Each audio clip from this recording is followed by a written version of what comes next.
सब कुछ मेरा और हम घुस गए तो तुम्हारा अछूत हो गया। हमने ऐसा है तुमने जितना खा लिया छोड़ कर हम लोग इसको खाएंगे और वो नहीं ले जाएंगे। उसके बाद कथा होगी। कथा के बाद जो लोगों ने अपना आरती वारती में पैसे दिए तो पैसे में हमारे भाई ने 2 हिस्से दिए। पंडित जी ने कहा ये क्या, तो उन्होंने आधे पैसे अपनी जेब में डाले और कहा आधे पैसे आपके हुए। कहने क्योंकि आपने इतना खाना 5 किलो हमारी अम्मा को नहीं बनाना पड़ेगा, वही हम लोग खाएंगे। और ये जो आधे पैसे हैं क्योंकि तुमने कथा सुनाई और हमने सुनी और पहले ये बताओ कलावती लीलावती थी कौन? तुमने सत्यनारायण की तो कथा ही नहीं सुनाई, वो कौन थे, वो कथा कौन सी थी? और पंडित जी दाएं बाएं देखने लगे। तो ये समझने की चीज है कि हम लोग जब तक उनके पीछे पीछे लगते रहेंगे वो हमको ऐसे ही बेवकूफ बनाते हैं।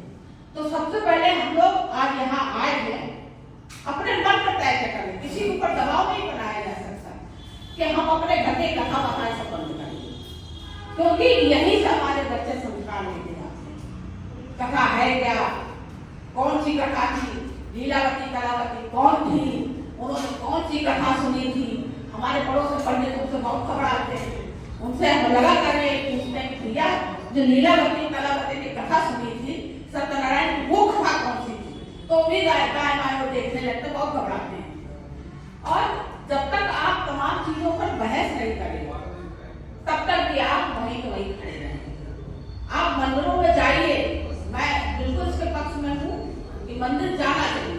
हम जाएंगे नहीं तो वहां का पाखंड कैसे देंगे, कैसे लड़ना सीखेंगे?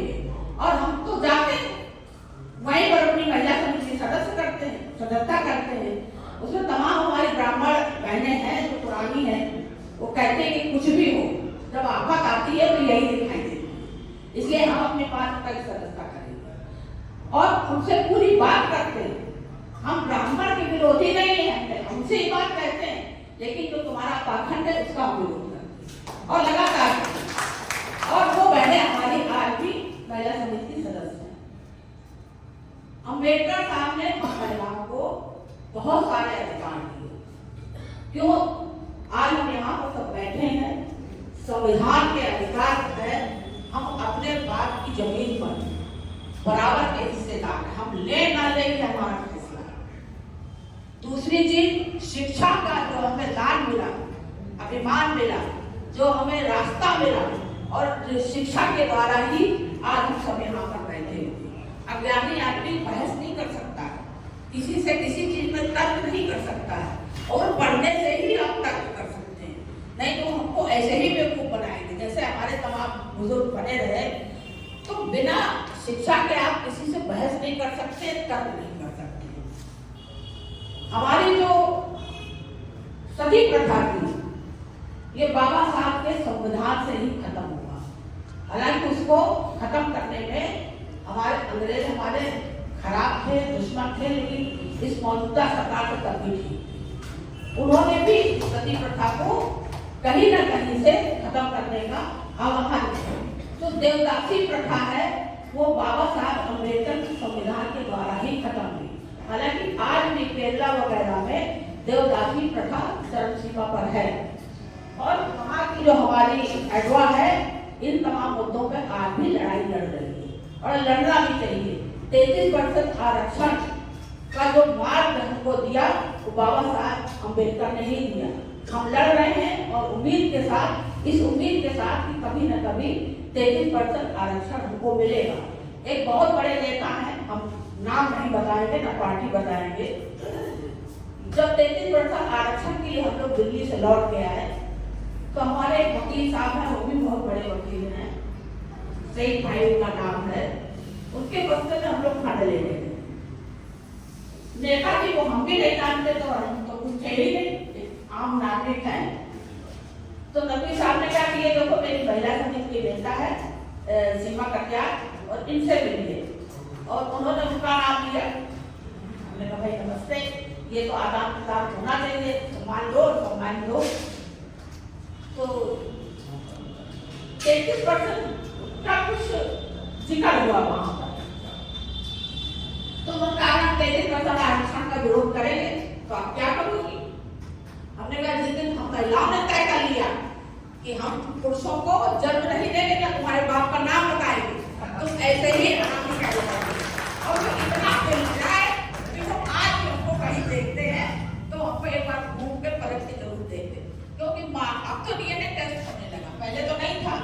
माँ ही जानती है कि मेरे बच्चे का असली बाप कौन है, और अब नहीं बताएंगे तो मैं घूमते रहो। वो आज भी हमको दूर से देखते हैं और आगे, हालांकि वो बहुत बड़े नेता हैं। तो जब तक आप अपनी बात को मुखर होकर के कहना नहीं सीखेंगे और मुखर होकर कभी कहेंगे, आज हम यहाँ खड़े, इसमें हमारी डॉक्टर लक्ष्मी सहगल का बहुत बड़ा योगदान है। वो हमें घरेलू महिला थे, कुछ घर का माहौल ऐसा था कि हम आगे बढ़ते चले गए और आज हमारे बीच में नहीं, लेकिन वो हमको बहुत कुछ सिखा के गई, बहुत कुछ दे के गई और अपनी बात को कहने का तरीका उन्होंने दिया।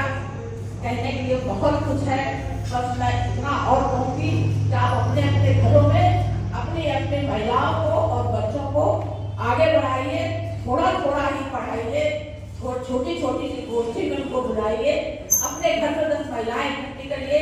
अगर आपको उचित लगे तो आप हमें बुलाइए, मैं बिल्कुल आपके बीच में आऊंगी, क्योंकि इतने बड़े मंच में अभी महिलाओं का अपनी बात कहना और सुनना बहुत मुश्किल काम है। लेकिन 10-10, 5-5 महिलाएं अगर हमारे साथ बैठ करके अपनी बात रखेंगी और हम अपने तरीके से उनको अपनी बात रखेंगे, तो मुझे ये आशा है कि अगर अपने जीवन में मैंने 100-200 महिलाएं भी तैयार कर ली जो हमारी और आपकी जैसी सोच रखती हूँ, तो शायद कुछ समाज में परिवर्तन हो जाए। इतनी बात करके मैं अपनी बात को समाप्त कर देना।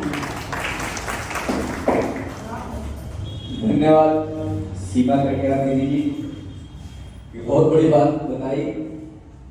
ये सच्चाई है कि अगर महिला चाहे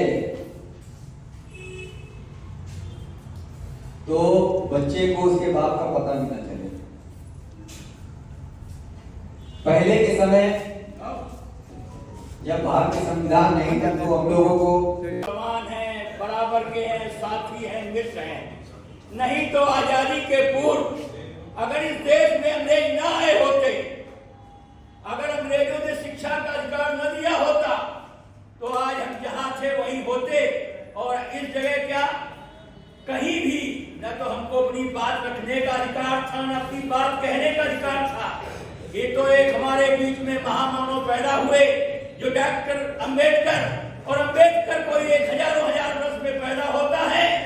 आज भारत के कुछ तुच्छ लोग अंबेडकर को ही दीपक दिखाने का काम कर रहे हैं, उस महान सूर्य को जिसने इस देश को ही नहीं विश्व को आलोकित किया। संविधान देकर हम लोगों के लिए ही नहीं, महिलाओं के लिए और सारे देश के लिए, उन लोगों के लिए जो पीड़ित हैं, दलित है, निरीह है, निर्धन है, लाचार है, बेबस है, मजलूम है। और अभी तक संविधान के पूर्व, ये तो संविधान की देन है कि हम सब बराबर हैं। नहीं तो कोई 1 डिग्री नीचा, कोई 2 डिग्री नीचा और कोई 100 डिग्री नीचा, एक हिमालय की तरह ऊंचा और दूसरा तराई की तरह नीचा। लेकिन ना तो कुछ ऊंचाई में हो सकता और न तराई में, कहीं जल होगा, कहीं पहाड़ होंगे। जब तक समतावादी लहराता मैदान नहीं होगा, तब तक कोई बढ़िया फसल उग नहीं सकती, हो नहीं सकती। इसलिए डॉक्टर अंबेडकर को हमें कोट कोट बार नमन करना चाहिए और उनके लिए इस पूरे समाज को जागृत करके उनके मान और सम्मान को, जो अभी पार्लियामेंट में हम लोगों ने भी एक धरना दिया है, जो पार्लियामेंट में एक आदमी ने अपमानित किया, और वो भारत का गृह मंत्री, जिसने इस देश के महामानव को, जिसकी मुकाबले में उनका विश्व के 5वां स्थान है पूरी दुनिया में, ज्ञान में, योग्यता में, काबिलियत में, डॉक्टर अंबेडकर को ऐसा संविधान विश्व में शायद कहीं हो जो दुनिया का निचोड़ संविधान है, और उसे खारिज करने के लिए भारत के गृह मंत्री ने कहा अंबेडकर अंबेडकर अंबेडकर अंबेडकर अंबेडकर अंबेडकर अंबेडकर की वजह से शाह जी आप भारत के गृह मंत्री हैं, अंबेडकर की जगह से मोदी जी प्रधानमंत्री हैं, और अंबेडकर की वजह से ही आज आप सर उठा के बोल रहे हैं। अगर आपको स्वर्ग बहुत प्रिय है तो नर्क मेरे लिए छोड़ दीजिए, आप स्वर्ग में अपना ट्रांसफर करा लीजिए। हम लोगों के लिए नर्क, जहाँ एक विश्वा जमीन के लिए लोग मर्डर करते हैं, हत्याएं करते हैं, वो संविधान की देन है। लेकिन हमारे लोग अभी न तो संविधान पढ़ रहे हैं और न उस पर अमल कर रहे हैं। अभी हम जातियों में, धर्म में, भाषा में, संप्रदाय में बटे हुए हैं। जिस दिन ये बहुमत समाज जागृत हो जाएगा, जागृत तो हो गया है लेकिन अभी अमल नहीं कर रहा है। जागृत होना अलग चीज है, लेकिन जो जागृत जिस श्रेणी में होना चाहिए, जिस ओर होना चाहिए, अभी तक नहीं दिखाई देता है।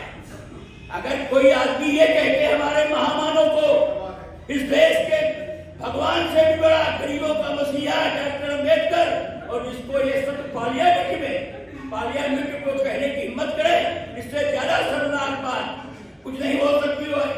ऐसे आदमी की हम घोर निंदा करते हैं और सड़क से लेकर जहां तक जरूरत होगी हम लोग डॉक्टर अम्बेडकर के लिए, उस संविधान के लिए अंतिम सीमा तक लड़ेंगे। हम अभी मनुस्मृति में जी रहे हैं। मनुस्मृति में सुधार नहीं की जा सकता, मनवाद में सुधार नहीं हो सकता, उसे नकारा जा सकता है, उसे अस्वीकार किया जा सकता है। मनवाद में कोई सुधार नहीं हो सकता है।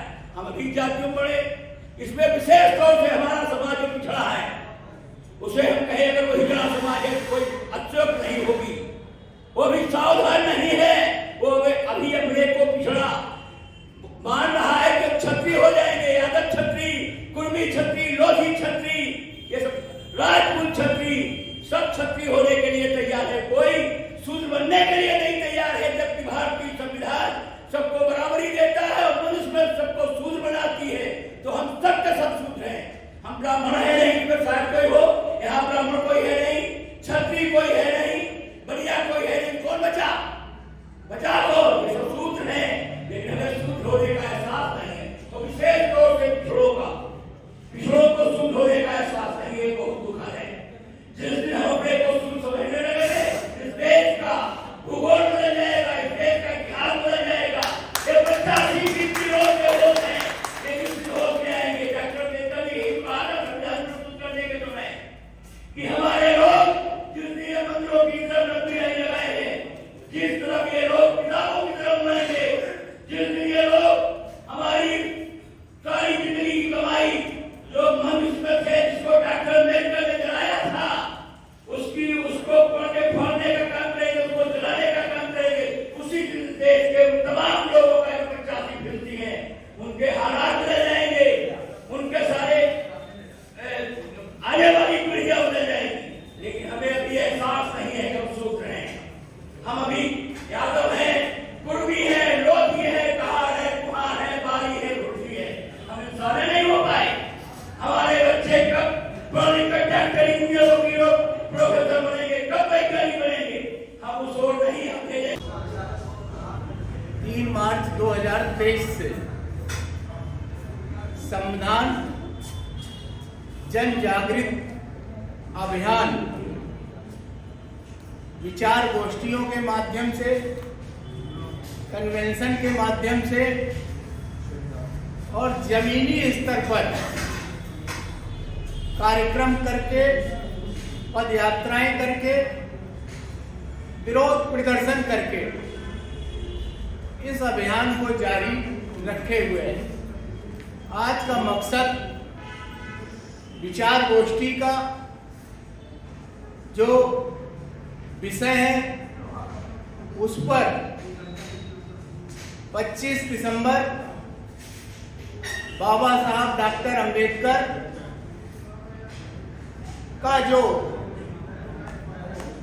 संविधान मनुस्मृति जलाने का दिवस है, इस अवसर पर जो विषय रखा गया है, समाज के अंदर अत्याचार, हिंसा, भेदभाव, ऊंच नीच, इससे मुक्त दिलाया मन स्मृति को खत्म करके बाबा साहब ने, ये विषय है और इसको हम लोगों को आगे चलाना है। हमारे मुख्य वक्ता हैं, अभी आपके बीच में उन्होंने रखा, ब्रिजेश जी प्रोफेसर जी हैं, वो अभी आपके बीच में रखेंगे।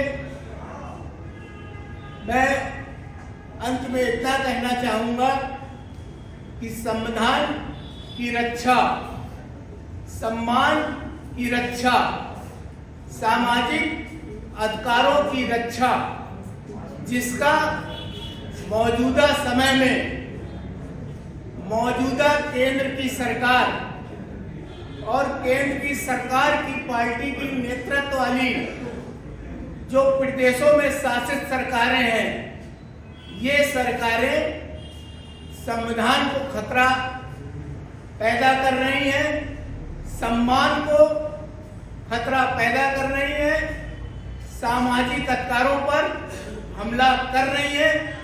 इसके लिए सभी संघर्षरत सामाजिक सवालों के लिए लड़ने वाले लोग एक मंच पर आए, एकजुट हो और इस अभियान और इस संघर्ष को जारी रखें। धन्यवाद।